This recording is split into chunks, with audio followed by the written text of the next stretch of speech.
Yen mbiyen nate duwe ratu podang kuning iki tumenggung. Nah ya. Lah, ratune nanti ratune? Ratune lagi umroh. Umroh. Iki lho si Mutiara ki ya Ponorogo ta, Nduk? Coba kaya apa berdiri, Nduk. Ayo. Iki tumenggung. Ayo.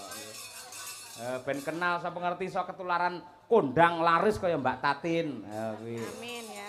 Nggih. Ya. Dadi ning Madangkarai selalu ada bibit-bibit ngene iki Mbak Tatin. Oh, nggih. Dadi urung karuan lek sak rat iki melu aku terus ora. Suatu saat ya dheweke pengen hijrah ning endi ngono kuwi. Kuwi terus aku membibit lagi ngono Oh, kuwi. nggih lah ya wonten niku dalang sing napa jenenge sing sae. Nggih. Dadi yo amal ibadahe nggih apik. Meregenerasi. Meregenerasi. Pokoknya panen tumbuh satu piye hilang satu tumbuh 1000 ngono Nggih, leres nggih. Terus rencananipun diajeng umroh-umroh nih sinden mungkin ya. Oh. Berarti sing ngumrahke Pak Dalang to? Iki Mutiara lagi anyaran ngomong sing ora-ora kuwi. Aku remuk ngumroh ning Lah wau ngene. sing setunggal sanjange pun umroh. Lah lek umroh terus lek liyane ra apa-apa lek Mbak Tuti umroh ning kono piye jal polahe. Dek ro krungu Fatihah panas kok wisan. Kas minangka kula nuwun daerah kene 10-8 dhisik. Ya. Yan, ayo Yan. Ayo. Tayupan dhisik. Tayupi ditata men do guyub kaya warga masyarakat Mbanaran. Ya, 10-8 yo.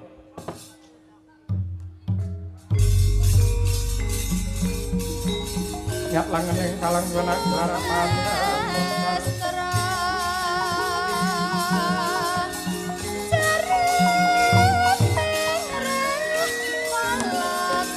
Semenang ya? Ya.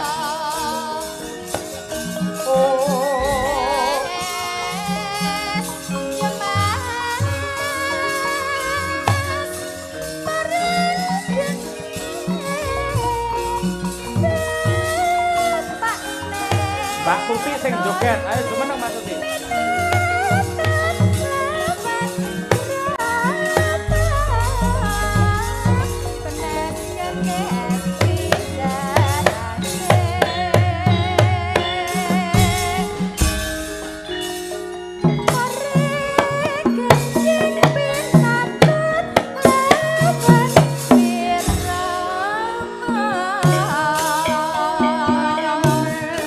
Lamu-lamu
milih sing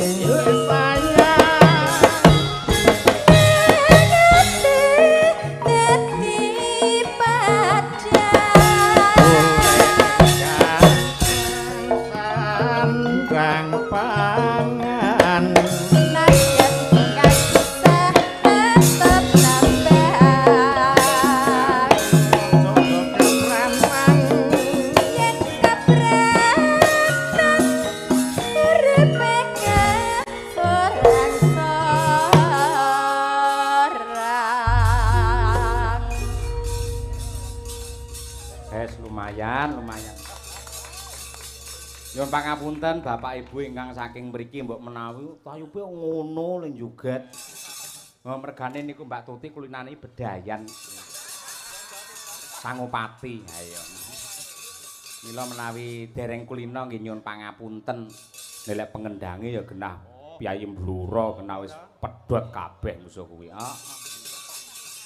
Luar biasa ditambahi karo Pak Teguh Bluro uga. Walah tenan.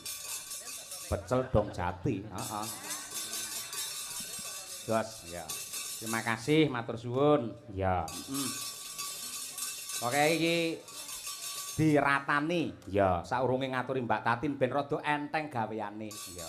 Mergo lek ning Madangkara iki Mbak Tatin bintang tamu ijen iki rada gigrik. Ya. Sumelang ketir-ketir piye nglek rader. Ya. Tak omongi lek rader langsung nggulungo ae. Nah, ya. Sapa Bu Kesi dhisik iki karyane Mara Sepuhe Bu Kesi Mbah Sukron Suwanda ngersani apa sesideman ngono kok. Nah iya diaturake dhisik sesideman karo Bu Kesi. Ya Bu Kesi menyapa warga masyarakat ing wewengkon Banaran wabil khusus dumateng Bu Kades, Bu Sri, terus Bu Sekdes, Bu Siti karo Bu Kasun. Sumrambahipun warga masyarakat Bapak Ibu ingkang mapan wonten ing Banaran. Matur Bu, ayo Bu. Sugeng dalu. Assalamualaikum warahmatullahi wabarakatuh. Waalaikumsalam warahmatullahi wabarakatuh. Alhamdulillah wa syukurillah Bapak Ibu sedaya. Matur nuwun sanget dalu niki wah luar biasa. Kula dugi mriki dan marem tenan Bu Lurah. Mareme napa Bu? Dugi mriki pondokane cedhak panggung, tempate penak digelarke kasur, tekan ngomah tekan pondokan panganan pun cemawis. Masya Allah, ibu-ibu sing masak wonten mriko jan pinter. Senengan kula enten iwak pitik dikelo santen, wuh top. Enten daging dikelo asem-asem, mpun kesupen benjing kula digawani nggih Bu. Guyon. Ning dene tenan ya ora apa-apa. Ya ora apa. Nyuwun pangapunten ibu-ibu panitia, ibu-ibu ingkang masak, bilih Bu Kesi anggenipun rembukan kirang ing tata krami. Amargi bojo kula menika sampun terkenal teng Buti nggih mawon anggere omong mesti sing diomongane panganan. Mergo kondange viral niku pancen menjadi sinden Surabadok. Ayo. Kula sing ngomongane panganan. Ya aja kasar-kasar ngoten to sayang. Ya paribasane iki lho. Ayo paribasane. Sik to. Aku ki ya nyambut gawe ngene iki awake dhewe, jenengan prisa to, Pak. Awake dhewe iki ora menutup mripat lho ya. Nyambut gawe awan nggo bengi nggo awan iki engko asile kayane iki ya nggih tuku beras terus awake mangan. Awake dhewe nyambut gawe dadi yoga sinden dalang kuwi akhire endinge iku ya tinggal golek sandang pangan ngene iki. Nggih to Bu Lurah? Pramila kula jan seneng banget dipun cepaki daharan sing enak-enak. Pramila matur nuwun nderek ndedonga dumateng sedaya warga ageng wonten ing Sidoarjo, Banaran Tuban mriki. Mugi-mugi sak sampunipun ngawontenaken acara bersih di dusun niki, desa mriki tinebena saking suker sakit. Sedaya dipun paringi lancar usahanipun. Engkang dados pegawai negeri mugi-mugi belanjane enggal mundhak nggih Bapak Ibu. Engkang dados petani mugi-mugi panenanipun tambah kathah. Engkang dados bakul-bakul mugi-mugi lari sedaya bathine kathah. Engkang dados tukang tambal ban mugi-mugi kathah ban bledos. Sing ra penake mburi dhewe. Ayo. Wah, Bu Kesi lek kon ndongake nyatane ya pinter. Pinter. Wong biyen arep entuk mudin ra sida kok, Nduk. Lho aku mau seneng lho karo Pak Mudin kene. Heeh, Pak. Piyayine niku lembah manah, alus. Prasaja ya, Bu. Prasaja, kuru ireng manis, kaya mantan pacarku mbiyen lho, Pak. Sing saiki dadi polisi. Nah, Sampeyan gak usah cemburu karo Pak Mudin mau. Nyet aku tak lirik mau ket mau. ha iya. Penuh dengan barokah pancen Kyai ngono kuwi tenan, luar biasa. Mula wabil khusus ibu-ibu sing masak wonten dapur, mang paringi utawi mang caosi tembang kangge panglipur nggih tamba sayah. Sing dikersakake ya kuwi mau nyidam apa jenenge? Udu anu. Sesideman. Cek. Sesideman nggih. Sesideman. Nggih. Lenggah mawon nggih. Mbah Jaya nggih leres. Lenggah mawon Pak Dalang. Lenggah.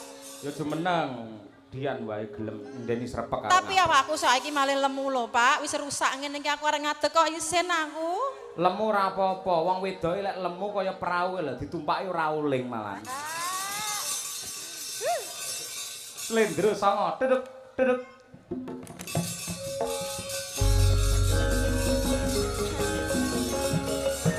Sumastra carep ning repala.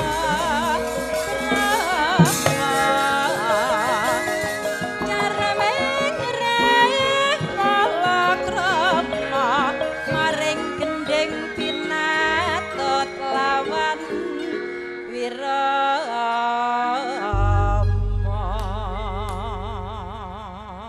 Nggih, nyuwun pangapunten Bapak Ibu sedaya menawi Bu Kesi wau matur bilih awake saya lemu niku pancen nggih leres.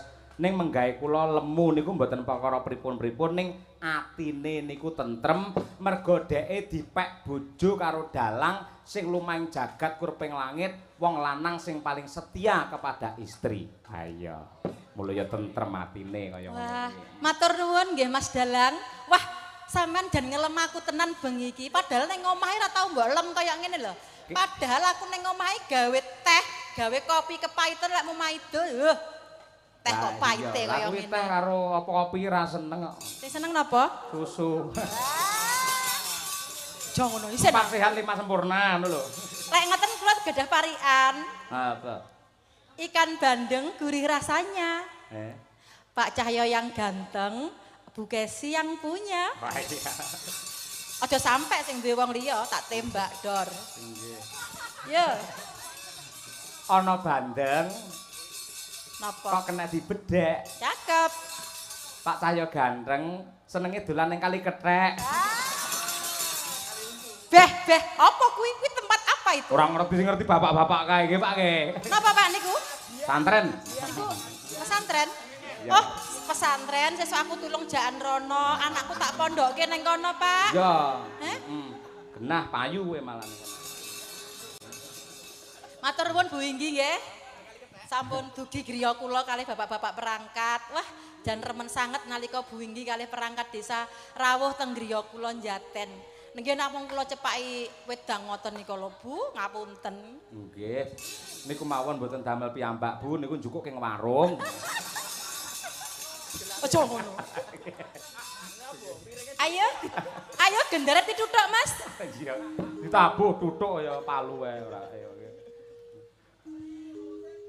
Sik Pak, kuwi Pak. Sesideman Pak kok Sri Huning. Sik to Pak, si Sediman apa Sri Huning nyuwune jenengan? Sesideman sik ya Pak. Nggih. Oke, engko Sri Huninge lek goro-goro. Waduh, kaya dalange nata dhek. Saking senengku lho Pak, yahene iki ning Banaran Senori kene iki jan urung wayahe metu sego. Saiki wis metu sego kotak lho, kudune jam 1 metune ning gandeng panitia ibu-ibu sregep tenan. Pun medal nasi kotak. Wis metu. Sampun. Tengah rolas, biasanya tengah rolas aku yang metu. Ayo, nembah ya, apa ya? Ayo, Nakal, jorok. segone kuwi lho arek. Wiwitane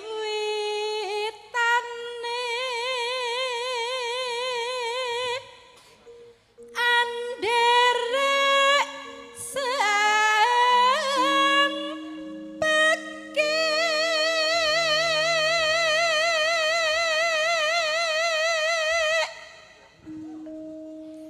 priya bagus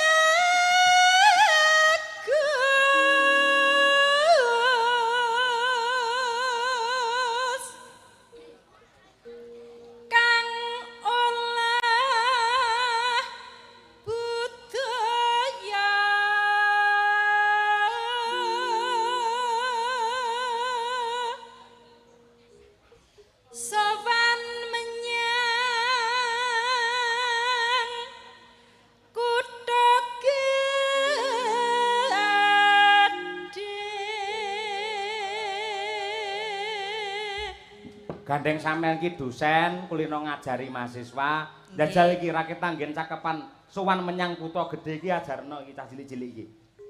Iki lho kepenakan untuk 50 iki mau Den. Ayo. Tole sik iremne Bu Kesi ya. Sampeyan gelem tak ajari nembang ya, tak warai nembang. Guyu-guyu anake Prapta lho, aja guyu-guyu. Le, cah bagus. Dimirengke Bu Kesi, dirungokne. Tak warai nembang ya. Sithik wae, mengko lek iso sampean tak sangoni meneh, tenang wae. Coba diterokke bareng-bareng ya. Dimirengke Bu Kesi sik gendut. Samang Bu Kesi. Sowan menyang. Kuwi tok ya. Sowan menyang. Yuk. Jiro lu.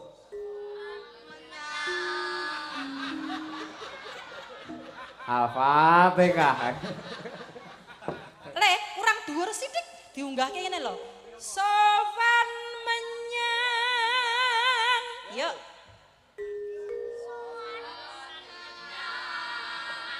Ape luar biasa. Sithik kas ya, separuh kas. Kutha gedhe. Yuk. Kutha gedhe. Wah, 100. Ayo ibu-ibu sing nang kono. Ibu-ibu sing nang kono nggih, ibu-ibu bareng ya. Sowan menyang. Yuk. Kurang banter Bapak Ibu. Sowan menyang. Semangat. Bu, sik. Bu kok lirih men kaya lek nyeneni bojomu lho, Bu. Wis luwirih ora, ayo banter. Sowan menyang, ngoten. Yo, Jiro lu. Elok, kutha tambah Bu. Kutha. Yo. Gedhe.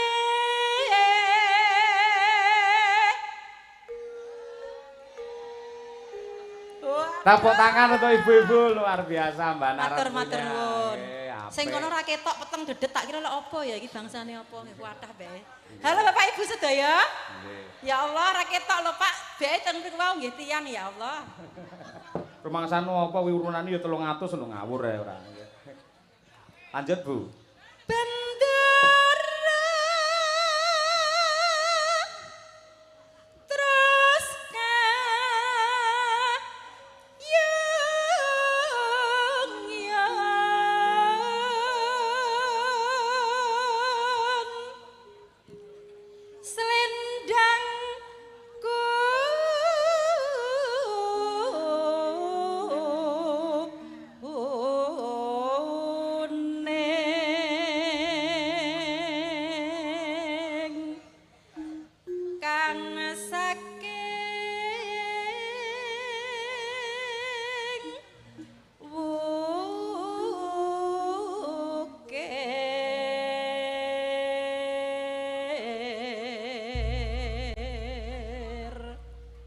Aja rame ae le. Lek Bunda nembang ki aja ngomong wae. Bundas saya. Dimirengke. Bunda enggak mireng tabuhane gender kok ya. Lah kuwi ngrasani sampean kowe mau. Pripun? Jare buke sing ngene dhuwit bae ngapusi. Ya engko bariki ya. Heeh. Swara kurang permana ning wasis ang ngung krom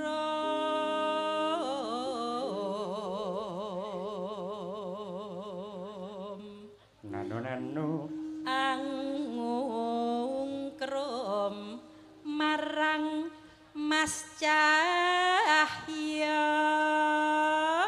yo Sawangan aku lho. apa Tak rayu, sampeyan tak rayu. balenono ne Angung krom marang Mas Cahya. mung emane Mas Cahya lagi neng kali kethek. Atoh.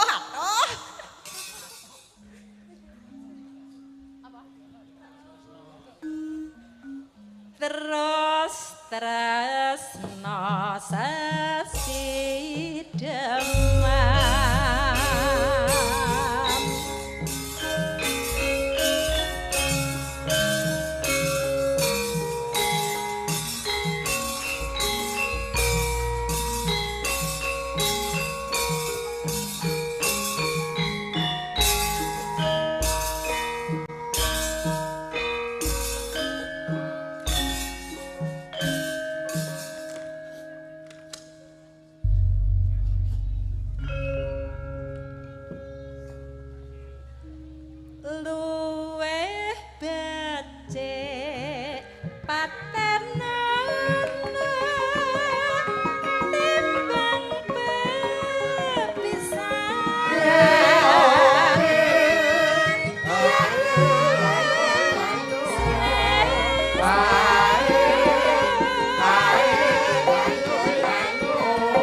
sepur. Rem.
Terima kasih sembah nuwun Bu Kesi.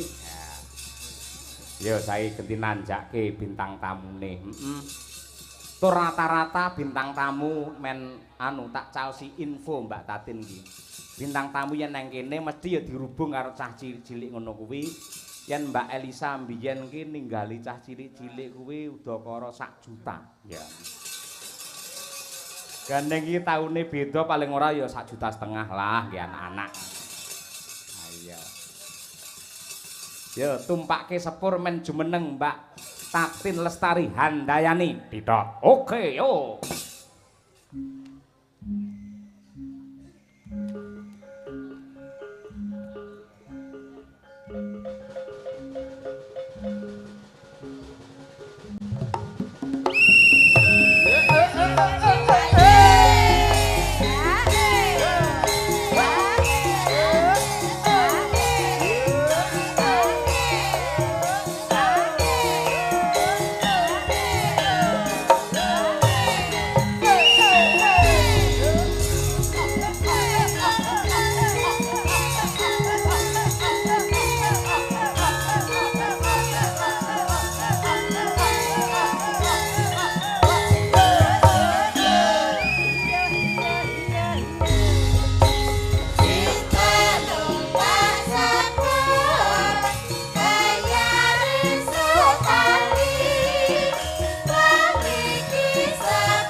Kaya sing tak aturake ngarep mau Mbak Tatin, seksine wong sakmene mbane iki. Pripun? Mbak Elisa mbiyen ninggali 1 juta. Niku rak Mbak Elisa ta nggih? Nggih, Mbak Elisa. Nek Mbak Elisa ya pen kajenge Mbak Elisa. Terus sampean beda mesti ya? Beda. Luwih akeh ya? Ya nek aku ya ndelok engko jajal saking bulurah piye. Mongko bulurah liwati Bu Kesi. Bu Berarti Kesi. ndelok Bu Kesi piye iki kok? Oh, nggih Bu Kesi ya piye. Dadi Bu Kesi ndelok nang dalange lah tergantung kok dalange piye. Lah aku manut bulurah piye iki bulurah? Malah ubeng-ubengan. Lempar-lemparan. Nggih menika nderek sowan wonten Banaran nggih Pak Cahya. Nggih, Banaran Sidoarjo Senori Sidoarjo, Tuban. Senori Tuban menika Nggih. nembe sepindah menika kula sowan wonten mriki matur sembah nuwun. Menika nderek ndedonga kagem masyarakat wonten ing mriki. Menika acaranipun bersih desa nggih. Inggih utawi sedekah bumi. Oh nggih. Menika nderek ndedonga Pak Bu, mugi sedaya masyarakat wonten Banaran mriki tansah pinaringan slamet, sehat, kathah rezekine. Rezeki ingkang berkah barokah. Nggih, amin. Matur sembah nuwun menika sampun napa jenenge kersa nimbali tatin sing kaya dream nggih. Matur nuwun Pak Bu, sedayanipun menika nggih nganten iki wujudipun dream ning dandan nganten iki. Aja kloro-loro ngono kuwi lho. Lah ngapa? Mergo kaya dream akhirnya awakmu viral. Lah. Jajal awakmu kuru aking ngono kuwi malah ora kondang. Piyayi kene iki mergo kulino nonton ning YouTube, nonton ning TV karo sinden tatin kaya apa ambak sampean lemu ning nyatane gemesne. Nggih napa mboten Bapak-bapak? Lho, kuwi penggemarmu kuwi, Tin. Ra mungkin iku mau sapa sing ngomong nek kaya dream. Aku. Terus Lah kuwi mau dream nggih ada apa? Minyak toh? minyak. Mongko nun sewu sponsor terbanyak di sini napa Bu? Pertamina nggih. Lah niku biasane lek sing jenenge lenga diadain napa? Dream. Lah kuwi dream ki penting. Tanpa ada dream dan minyak, mokal iso bersih dusun wayangan nanggap dalang cahyo sindene tatin titok. Lho ngono kuwi. Mula tepuk tangan untuk dream kita malam hari ini. Ah, Bapak Ibu kaya tepuk tangan nggo dream lho. Iki mong ya aku iki kaya ngene dandan 2 jam lho Pak Yoyo. Ngapa? Kok isih-isane dunake dream mbok liyane dream rak ya ono ta? Lah nek liyane enek. Apa? Gentong. Malah saya ning kowe iki mbok ora sia-sia karo wong wedok ngono lho. Sia-sia Mas piye saya. to, Nduk? Ora wong yo nek wis cantik ngene iki rak ya oh Mbak Tatin sing cantik ngono ora Mbak Tatin sing kaya dream ngono kan ya jenengan nek ora tanpa wong wedok piye padake? Loh ora apa-apa. Lah aku ora masalah. Nun sewu yo, upaman ning donya enek lanang tok apa wedok tok ya. Heeh. Sing rugi tetep wong wedok. Kok iso? Lek wong wedok tok bingung arep piye? Lek wong lanang tok ora masalah. Sik nek banci, ayo. Ya ora lah. Masa ya karo ya jenenge wong wedok. Lah lek eneke kuwi witekne ngopo? Kayak apri ya lumayan kae. Sajake kulino karo banci iki dalange. Ya ora jenenge lanang karo wedok iki wis dadi siji kaya Adam Hawa mau lho Pak Yoyo. bener. Dadi anane wong lanang kuwi ya karo wong wedok ngono. Dadi nek karo wong wedok iya aja sia-sia. Wong sing sia-sia iki sapa to? Sponsor terbesar untuk Banaran Bersih Dusun niki saking napa, Pak? Pertamina to? Pertamina niku napa to, Pak? Minyak to? Nggih. Minyak niku diadain napa? Non? Apa? Drum nek mriki drum. Oh, drum nggih. Malah- Drum nggih. Lah kowe milih drum apa drum? Ayo. Cek. Kula kados drum Pak Bu. Lho, iki ya tugasane padha lah. Nggih monggo nek anu masyarakat wonten ing mriki ajeng madhahi teng drum monggo. Ya aja mutung ngono kuwi. Lah sampean mumpung ditimbali dipercaya karo Bu Inggi karo panitia masyarakat mriki supaya nglipur piye carane memberi hal yang senang untuk warga masyarakat aja mutung ngono kuwi. Ya urung apa-apa kok wis dipadake drum. Nggih. Ya wong lagi tengok-tengok cantik lagi menikmati makman saka sing diparingke panitia kok Mbak Tatin kaya drum. Aku langsung, "Hah? Kaya ngene padake drum." Tak Sik to, glundung. sing nyek laku to. Heeh. Sampeyan ora ngerti rahasiane seorang dalang. Dalang iki anggere nek sinden dielek-elek, biasane dhek malah seneng. Oh, berarti sengit dulit. Ya aku lek ndulit tok gelem, sapa sing gelem kaya ngono kuwi? Lah maksudnya? Ya ora iso tegese senengi tegese memberi perhatian khusus kepada sinden itu sendiri. Oh, nek jenenge ngono kuwi berarti nek umpamane ngunek-uneke berarti sayang. Murah nyapa kok sayang? Lah piye toh? Jarene kuwi mau piye nek ngunekke ngono piye mau? Perhatian, Perhatian adalah tanda dari seneng. berarti jenengan seneng kula. Seneng antarane dalang karo sinden. Tenane. Ya wegah mosok aku gedene semono mlebu ning drum ya gah. Ya aku ya wegah dileboni ngono sakmono gedene kono padake iki ya gedhe ning cilike. Pokoke saesane. Yen cara ngene jenengan pundi, Mbak? Alamate jenengan? Oh, nggih, nderek nepangaken nggih Pak Bu. Kula menika saking Sentolo Kulon Progo Yogyakarta nggih. Dadi wau mriki niku perjalanan kurang luwih 4 sampai 5 jam. Dadi iki adoh kono adoh kene tundekke drum. Matur nuwun nggih Pak Yayan nggih. Sami-sami. Nggih, Jan. Dalang kok le jan apik tenan ngono lho. Ora ngono kapan jenengan iso silaturahim karo Piyai Banaran kaya ngene lek ora lantaran Pak Cahyo Kuntadi kan ya moga. Oh, Ya nggih. toh. Matur sembah nuwun nggih Pak Cahyo. Nggih. Lantaran panjenengan kula saged sowan wonten ing Banaran menika. Lek cara desane jenengan kampunge jenengan jenenge apa? Lek kene kan sedekah bumi, kono apa Nggih. jenenge? Mriko nggih merti dusun. Merti dusun. Nggih. Ada perbedaan apa mboten antara Banaran kali Sentolo? Ya bedane ada. Bedane apa? Bedane nek nggon mriko iki mengko sing nonton rapati akeh. Oh. Nek mriki jan tumplek blek sakmene saking mriko ngantos mriko manusia sedaya lho niki. Nggih, ya dicukne wiran kuwi 300-an kok. Ora nonton ya rugi. Pinten iurane? Ana sing 300, ana sing 250 kene undha usuk ngono kuwi. Oh. Minim iki 130 ki merem dipet pisan. Niku saking masyarakat nggih. Nggih. Nggih mengko lantaran panjenengan. Nggih. Panjenengan terus kula. Heeh. Kira-kira kinten malam hari ini saya berapa? Lho saru, mosok ngono diomongne nang kene. Ala kok dadi Bu, benjang malih nek menawi ajeng nanggap kula mboten sah liwat dalange nggih. Soale menika guntinge landhepe pol iki. Aku ora gunting, Lah apa? ngelongi. Oh, berarti nek ngelongi jatahku berarti ki wayang gamelan dan sebagainya ki aku yang melu duweni lho. Kok iso? Lah kok nggon aku yang melu mlebu nggonamu? Heh? Nggon piye ta ya? Nggon aku Heeh. mlebu. Hah? Piye, Pak? Ora iso wong drum ki adah kok mlebu ngendi ora. Maksudnya ki dadi Lah, wah bener kuwi Pak. Leres nggih. Ngene Pak Dalang mlebu ning drum nggih.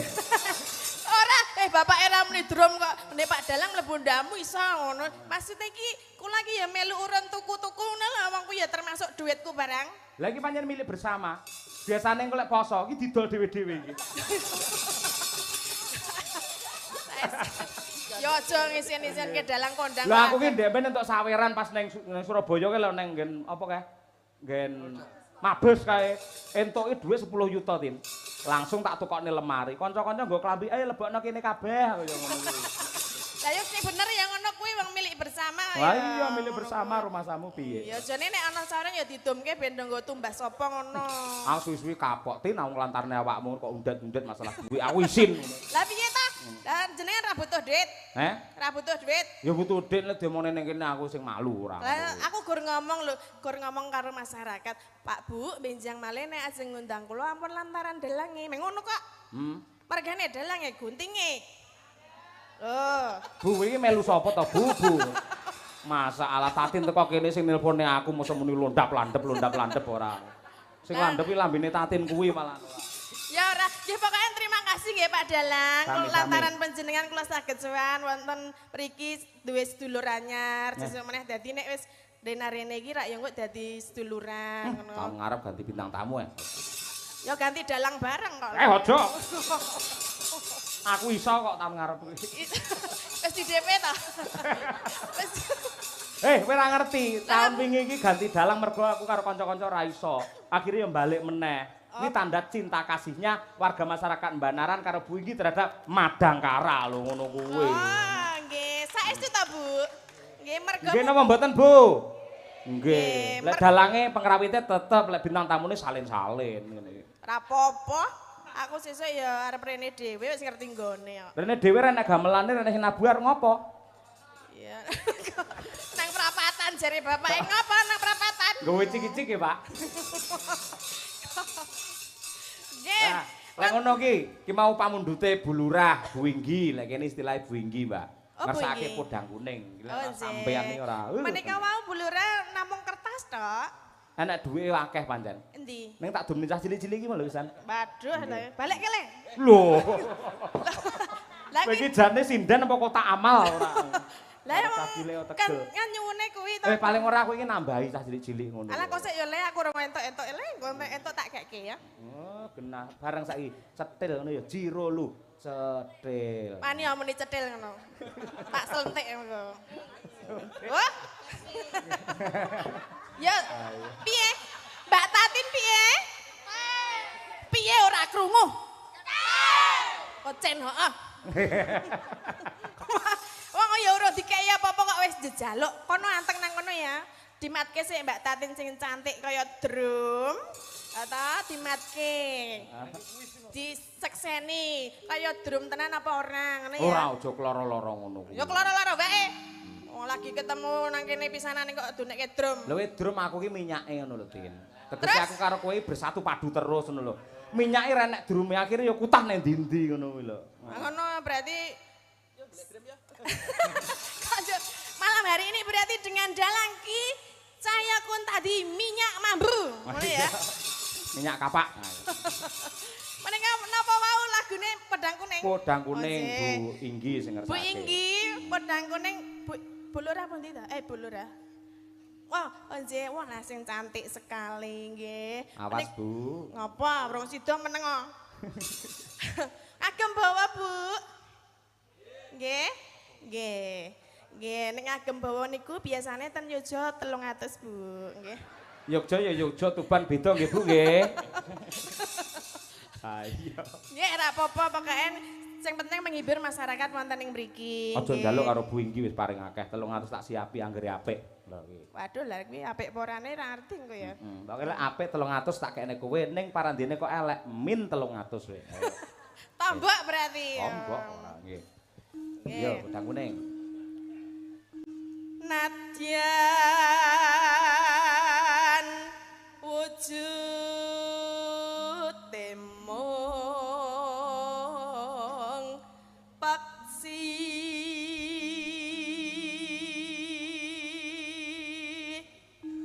Nano agawe talining brangta.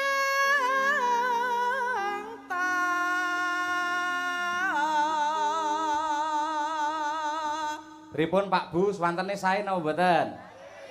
Sae, tandon suarane semono gedine kok. Drume kok le.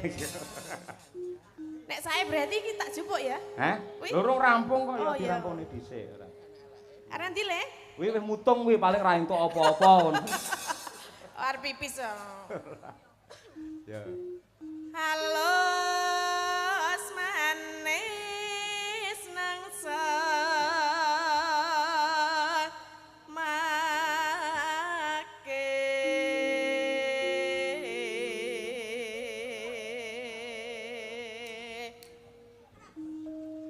wasawingking kelana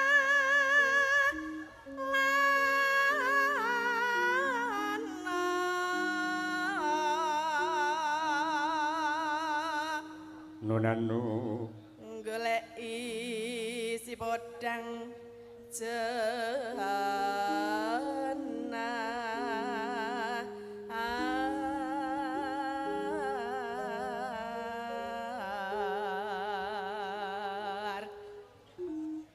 iba bunga hingga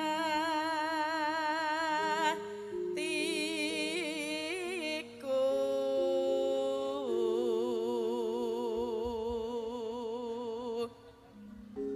nyanding bisa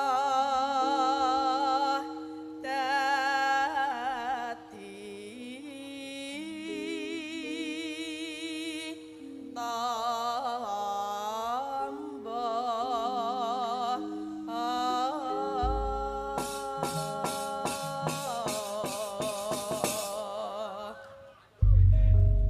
Pripun, Mak?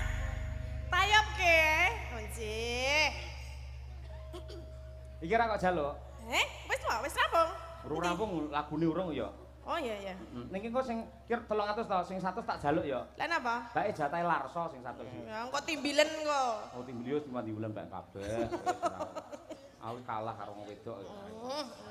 Angkene arep dikroyok wong wedok kabeh. Iya. Kowe menangan bengi iki Piyai Putri iki ayo. Yo tayubke Tin, Witin, ayo Tin. Esuk awan ning omah wis ora krasan kaluyuran anggoleki sing tak sayang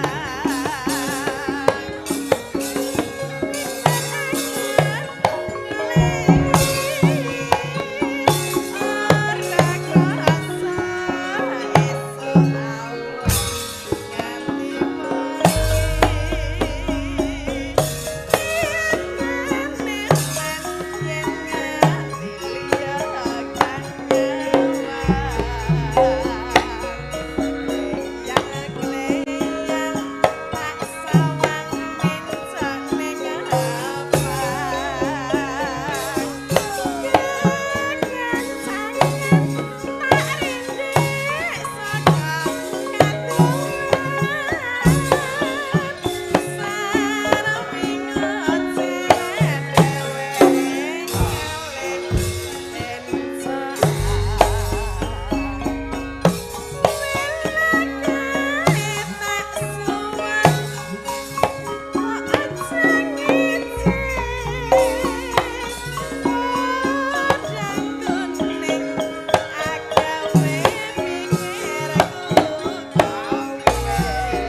Wibawa Laksana iki paringane Bu Inggi tak caosne jenengan iki 300.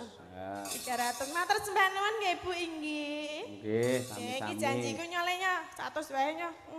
Ora do meneng wae kok kuren. Ngedume piye lek 100 tok iki? Lah, ya sanga iki nyepleh 1000. Lumayan kena gitu cilok.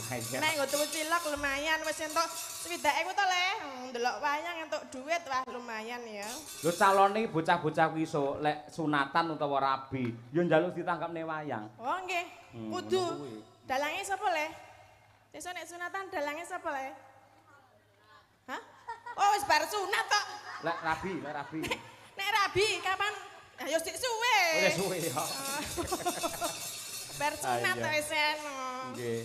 Menika ugi kula aturaken dumateng para pamirsa ingkang mirsani Mbak Tatin lumantar streaming YouTube Kuntadi Channel. Oh nggih. Ingkang alhamdulillah sampun 3.600 penonton pasang mata, sembah nuwun. Luar biasa nggih. Dadi niki malam hari ini Pak Bu menika disiarke wonten YouTube Kuntadi Channel. Dadi menika dipun siaraken ngantek tekan seluruh dunia. Leres. Sing mriksani mboten namung panjenengan sing wonten mriki tapi ten pundi-pundi. Dadi niki pun kondang sak dunia nggih. Nggih, leres. Ugi ngaturaken sugeng rawuh dumateng kadang-kadang WMC ingkang saking Bojonegoro. Wayang Mania Community siapapun dalangnya yang penting wayangnya. Nggih, pokoknya siapapun dalangnya. Siapapun yang mendalang tetap didelok, tetap dilestarikan gitu. Ugi caksi lover sing nekat ana sing saka anu lho Mbak, Magetan lho Mbak. Tindak mriki? Oh, kuwi adoh banget ge cah wedok. Kuwi nekat tenan lek kuwi ora nggih. Menika? Mbak menika? Nggih niku. Mbak, sok aja nekat-nekat lek daerah Medion monggo iki adoh tenan iki. Waduh lho Mbak, iki gek mau liwati hutan-hutan lho Mbak. Kono aku mau liwat kene iki wedi aku. Lah ngopo? Lah ki wetengen hutan lho. Oh. Gek dalane ciut ngono. Ah iya. Ning kula nggih anu wingi nate ten Tuban, ten Jatirogo napa pundi nggih? Jatirogo nggih. Dadi ketuban sudah 2 kali ini alhamdulillah. Ketuban. Ayo. Ketuban. Heeh, ning Tuban. Nah, nang Tuban lho maksude. Padalange senengane arep mlesetke wae lho. Ora kok ya, aku memang meluruskan kok ya. Tak golekne kanca iki ada bibit baru. Oh iya, ini aku belum pernah lihat. Yen mbiyen nate duwe ratu podang kuning iki tumenggung. Nah ya. Lah, ratune nanti ratune? Ratune lagi umroh. Umroh. Iki lho si Mutiara ki ya Ponorogo ta, Nduk? Coba kaya apa berdiri, Nduk. Ayo. Iki tumenggung. Ayo. Ben kenal sapa ngerti iso ketularan kondang laris kaya Mbak Tatin. Kuwi. Amin ya. Nggih. Ya. Dadi ning Madangkarai selalu ada bibit-bibit ngene iki Mbak Tatin. Oh, nggih. Dadi urung karuan lek sak ret iki melu aku terus ora. Suatu saat ya dheweke pengen hijrah nang endi ngono kuwi. Kuwi terus aku membibit lagi ngono kuwi. Oh, nggih lah ya wonten niku dalang sing napa jenenge sing sae. Nggih. Dadi yo amal ibadahe nggih apik. Meregenerasi. Meregenerasi. Pokoknya panen tumbuh 1 piye PK hilang 1 tumbuh 1000 ngono Nggih, leres nggih. Terus rencananipun diajeng umroh-umroh ni sinden mungkin ya. Oh. Berarti sing ngumrahke Pak Dalang to? Iki Mutiara lagi anyaran ngomong sing ora-ora kuwi, ora kuwi. Aku remuk ngumroh ning Lah wau ngene. sing setunggal sanjange pun umroh. Lah lek umroh terus lek liyane ora apa-apa lek Mbak Tuti umroh ning kono piye jal polahe. Dek ro krungu Fatihah panas kok pisan. Iya. Ya selamat malam Mbak Mutiara. Yes, king dalu Mbak Tati. Jenengan tasih sekolah. Tasih. Kelas berapa? Semester 4. Oh sudah kuliah. Nggih. Kuliah ya. Nggih. Semester 4 di mana? Wonten isi Surakarta. Oh berarti muridnya Pak ya Bugesi. Nggih, Beda? tapi lentu jurusan. Oh napa? Kula Karawitan. Oh nggih, Pak ya Bugesi kan pedalangan nggih. Nggih, pedalaman. Ayo nggih. Pedalangan kupinge. Lah yang kampusnya rada dalam ngono lho maksudnya. Pedalam. Ayo nggih. Daleme ndi iki? Ayo, ndi Dok? Saking pundi? Nggih, kula saking Ponorogo. Oh Ponorogo. Nggih. Mau nggih tindak mriki nggih sareng rombongan apa ki ya, Mbak? Kula wau nunut truk lewat. Oh nunut truk. Nggih. Nang nggo sisih ngendi? Ngisor. enten anu sampingnya niku lho. Kok sinden kok nunut truk iki Pak Ben Dalang. tirakat sik ra apa-apa. Sesuk meneh aja nunut truk ya. Lah nunun apa? Sesuk meneh numpak drum. Ya. Kowe mangga kok eling-eling lek lara-lara Lah wingi nek mbledos nggih bahaya, Mang. Ra iso mbledos drum ki dadi jenengan mlebu drum langsung glundungke ngono engko tekan kene ya. Kok isa-isane drum. Malam hari ini adalah drum ya. Nggih, Mbak Mutiara sing nembang napa menika? Wonten pamundutan. Gubuk asmara. Nggih. Oke, ngono kuwi siap sedia ngono kuwi. Gubuk asmara Nadianto, lek sampean Mbak Mutiara apa mau gubuk asmara iki pas. Lah Tegese pripun? iki ya ora bakal ambruk gubuke. Lek gubuk tumpaki drum, wah remuk ora. Ya malah kuat to. Kok iso kuat? Lah ya kan gubuk terus dicagaki drum ya kuat. Mau nang dhuwure kok drume kok lek ora cor-coran kok iso kuwi ora ngono kuwi. Ya kok garing ngobong. Kok isa. Piye le wis dijol le duwite? Wah iya ngono pokoke sing adil. Walah jan cekat-cekat terginas. Ayo. Langsung didumke 10.000 lah ya pinter ya. Nek kon ngitung duit ya. Bawane kok gentenan karo Mbak Tatin. Ayo coba. Nggih. Sampean sik Nduk Mutiara. Nyingkar nyingkur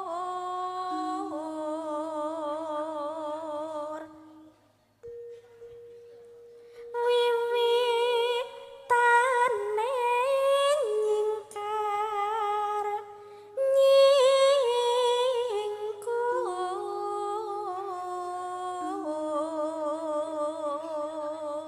Assalamualaikum Pak Dalang, selamat malam. Derek Wungon saking pinggiran Tenggarong, semoga Madangkara makin jaya. Saking Pak Lurah Harnoto Kades Tenggarong seberang. Matur nuwun sugeng minitor Pak Lurah. Nggih. Oper Mbak Tatin? Lingsem yen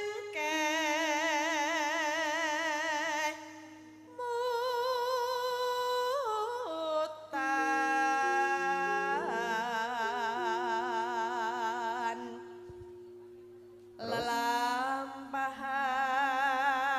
lelampahan kang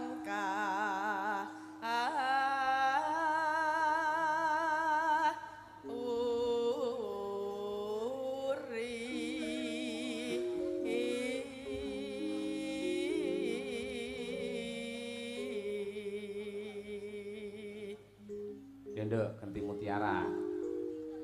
Tresna tulus nadyaningku bekas marah.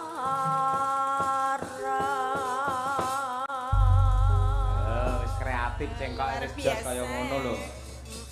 Wis pokoke sesuk derek Pak Yoyo sing semanggem nggih. Nggih, Ampun siap. nakal. ya. Boten. Nek dinakali dalange ora anu langsung ngomong karo Bekesi. Nggih, langsung laporan. Lapor langsung. Dadi karo Pak Dalang pamane sangone pira-pira manut ngono ya Nduk. Nggih. Pamane swidak ya ditampa disyukuri insyaallah bakal Nggih. dadi barokah ngono ya. Mbok nggih. Iya, wong lah kok manut banget iki ya nek aku Mangane njaluk sak 300 akhire awake saya gedhe. ora apa-apa, sing penting cair. Nah, cair pancen minyak diadain neng drum. Drum. Drum. Yo, gubuk asmara berdua. Oke, yuk. Nggih. Yen liwat aku kelingan kebelet gawe biyen tangan keler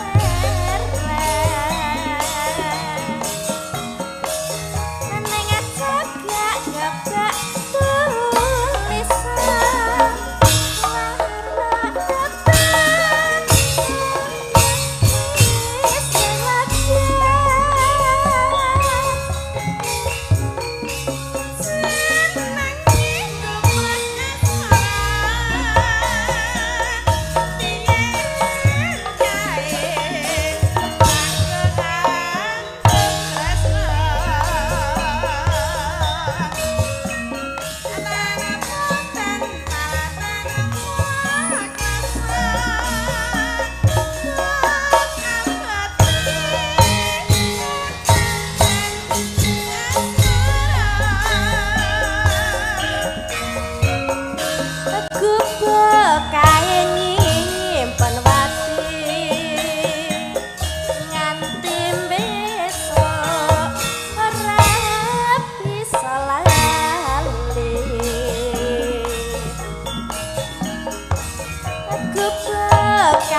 ya gedhi ya. Iya. Nggih. Kenapa nih? Piye? Cilik ning gedhi. Gede apane? Suarane. Oh iya. Suara apane? Kok yo ngematke Pak Dalang iki ngematke apa ayo? Mane apa? Ngene aku cilik kok gedhi kok dadi ngematke. Mane sapa? Ngematke Mutiara. Ora aku ngecek gede tenan apa ora. Ya ya mulane kowe kok dadi dimatke. Suarane. Gede kaya apa tetep gede awakmu Tin. Apane? Apane? Semangate. Ora mungkin. Jajal ngematke. Dimatke. Ora. Jajal. Mah. Sini ta? Hah? Sithik ae. Apa? Matno. Sing ndi? Aku. Wis tak mane iki lho. Ya, gede apa cilik? Gede. Endi? Masalah minyake ndeledek tekan ndi-ndi. Sekarang. Saged pinarak Mbak Tatin, Oh, matur Cik. nuwun mangke kalajeng wonten goro-goro. Nggih.